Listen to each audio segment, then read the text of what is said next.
Welcome back to GBGuns Armory, the series where we're going back through stuff previously reviewed, and I'm giving you a little more of the thoughts and feels since the main channel reviews are the facts and performance. Today, and go ahead and comment if you think this reminds you somehow of like a crocodile or something. This is the American Precision Firearms Strike 1 Speed. Basically the Arsenal Strike 1, long story short, that company Arsenal is not allowed to call itself Arsenal in the US. So things had to be rebranded. That took a while. Legal structures, blah, blah, blah. Now there's a company called American Precision Firearms who imports this along with some other really high-end guns. In fact, this is one of their more affordable guns. Mostly out of Italy, at least last time that I checked. The Strike 1 had so much lore and so much mystique and mystery and all of this when it came out. Nobody knew what to think. There was word that the Spetsnaz were going to use it and the special Russian units were using it. None of that turned out to be true. Then we had the Archon come out, and like, that's the same thing, isn't it? But it's a different brand, and it's the same very, very unique action. There's no way they can be the same. I've been able to get some answers on that stuff over the years. To show you the action, that's a little dirty, but check out that slide. Planed steel. Look how thin that rail is, but it goes all the way. And then you'll have to see the tabletop to get this, see this pulled apart. But the fast action that this uses is an interesting action type that does not require the barrel to tilt. And so even with this long barrel, you get a straight barrel. So as a result of non-tilting barrel, you can see my hand is very high underneath the slide. We've got a truly low bore axis. We also don't have that mass in the barrel shifting back and down a whole bunch like you do on a Browning action. Couple that with a long nose, and it's easy to shoot this thing quick, which is why this one's called the Speed. I was very excited to get my hands on one and be able to review one. I liked the original Arsenal Strike 1. They disappeared from the market. They came back. They are still back. And so this was a update to it, if you will. All that they really did, got some extra machining on the slide. Looks like weight reduction, but when I measured, it didn't really come out too much. And then they changed the trigger. This is supposed to be a lighter, shorter, faster trigger. Maybe, but it's not a remarkable trigger. That kind of let me down because I was thinking, man, let's take this platform to its potential. It didn't do that, but I'm also a spoiled gun reviewer. You know what I mean? I get to review a lot of guns, shot a lot of guns, and the Strike 1 platform on its own, like if I wasn't looking at this as an upgrade of the Strike 1, is amazing and rocks most of the competition out there. I was thinking this has to be that much magnitude better. It wasn't necessarily for me, but still a good shooter. They are still around. They are still not inexpensive.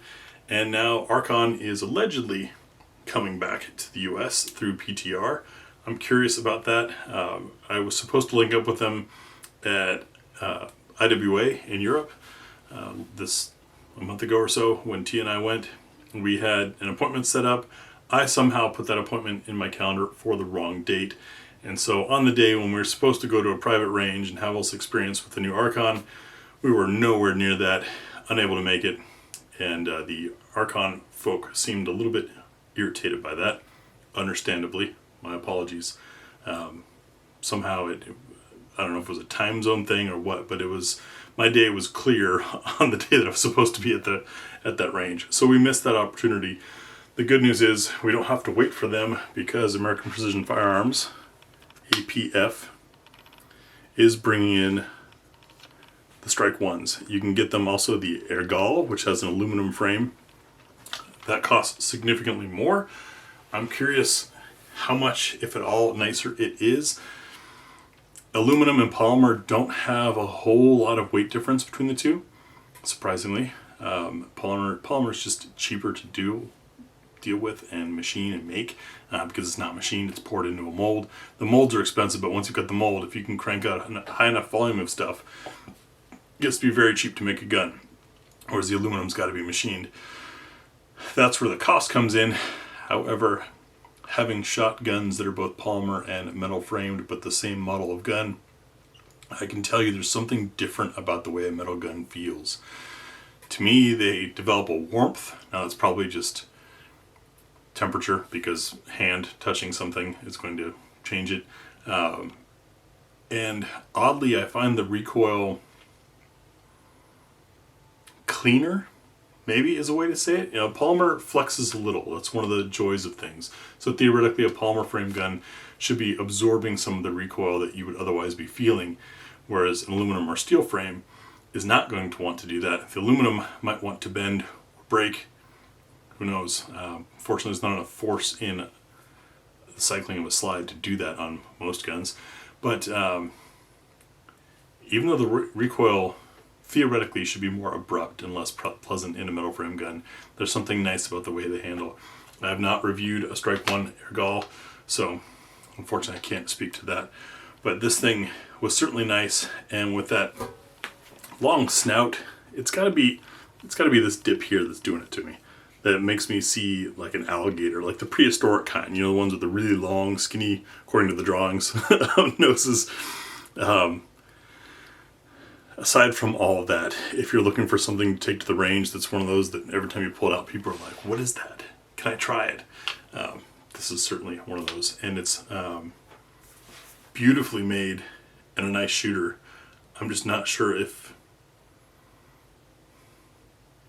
I feel like they missed the mark on this by not making it optics ready. The irony is, I myself am not an optic shooter. I mean, I can, and I do at times, but I don't prefer it. However, people look for any reason to excuse why they didn't buy something, especially when it's expensive. So something like this, they can say, oh, well, it's not optics ready, so I can't get one. Extra irony on that.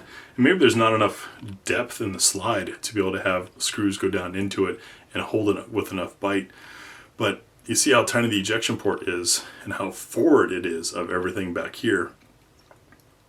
I think if there was ever a pistol that was going to be safe for an optic to not get pelted with brass or not have a bunch of exhaust gas cloud up your glass all the time, this would be it. Curious. I know there's a Italian company, I think Tony Systems is their name, that makes a lot of performance aftermarket stuff for various guns, including these. Maybe they have a dovetail adapter, but I just want to keep this gun the way it is because I like it how it is. Anyways, those are a little bit of extra thoughts on the American Precision Firearms Strike 1 Speed. Let me know what your questions or comments are, and we'll see you tomorrow.